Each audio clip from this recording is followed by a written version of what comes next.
Elis. Yes. Cast your mind back to last Saturday. Okay. What was the scene? What was the vibe?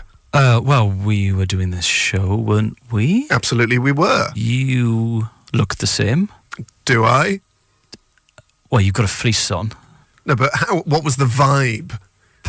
Broadly positive? Oh, dear. Was it bad? I don't remember. Doesn't even pay attention while he's broadcasting. Well, We've been out the night before, right? Do we? Oh, to Dancing with Dave. Yes. So I was in... oh, my God, yes. There we go, penny drops. Farthing drops, more like. What's that mean? Well, it means it's less than a penny. Oh, right, okay. You're worth a quarter of a penny. Because I'm fickle.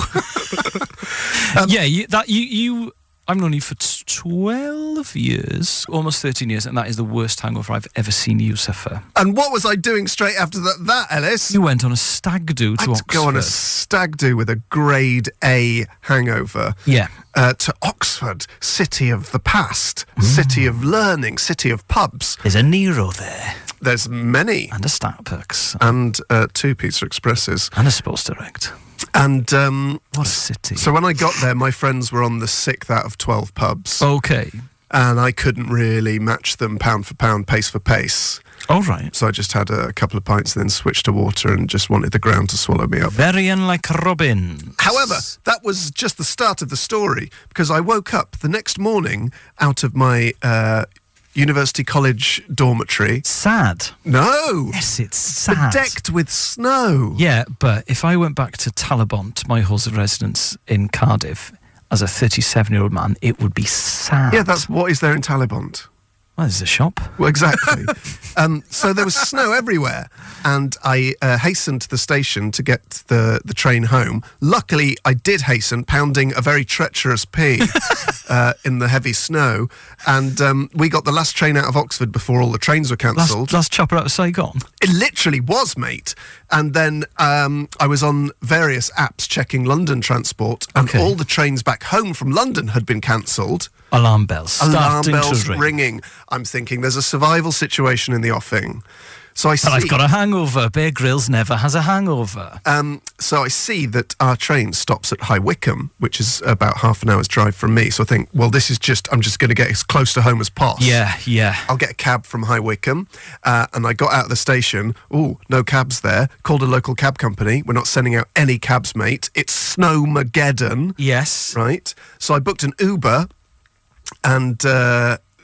app-based Cabco, and so I think, okay, it's good, and it costs 4.8 times surge, mate. But you've got to take that on the chin. Got to take it on the chin. During Snowmageddon. However, Elis, the app-based cab did not move. Okay. And I called it. There was no answer. I called it 5 times. There's no answer. You know how, like, on everyone's shoulder, there's an Uber driver and a black cab driver.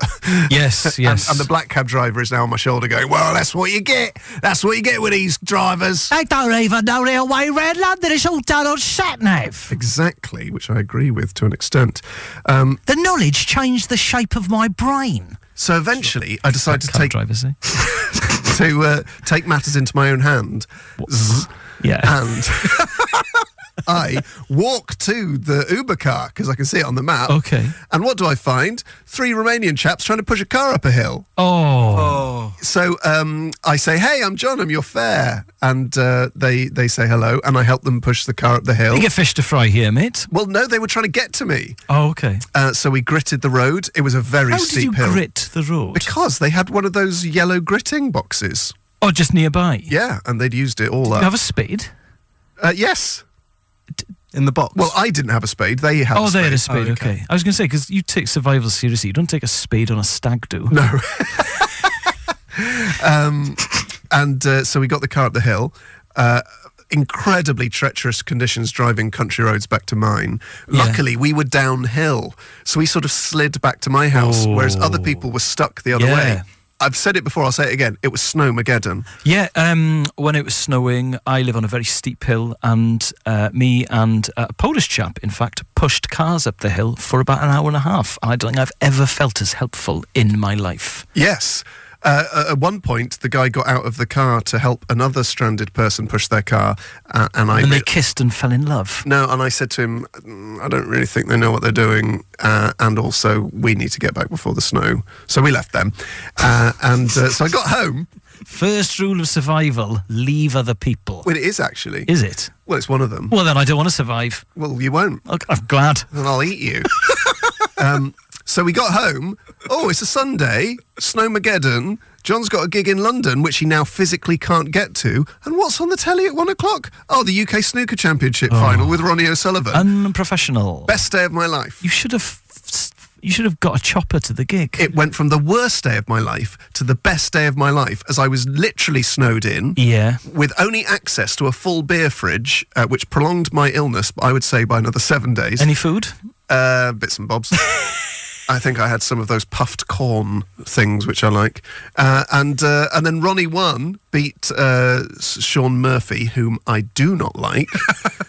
And I punched the air at home. I was shouting and singing. Worst day of your life to the best day of your life. Yes. In what, an hour? Yeah. It's a real roller coaster, your existence. I was checking Ronnie's Wikipedia page, making sure the win had been updated in his 31 ranking wins.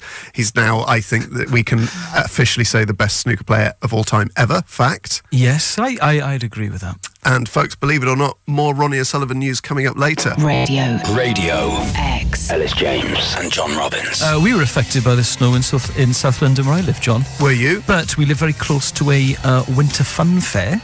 And we thought, we're not going to let a bit of snow stop us. So we turned up, Izzy and my daughter and I, our daughter and I. However, it did stop everyone else. So we were the only people at the fun fair. Fantastic. As I discovered, you can't do the dodgems on your own. I would love to.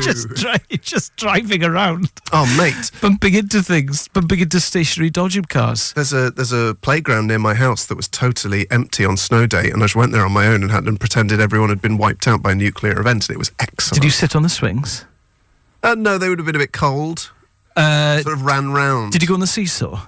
That's the one you really can't do without someone else. No, I just sort of clomped around through the snow, and it was great.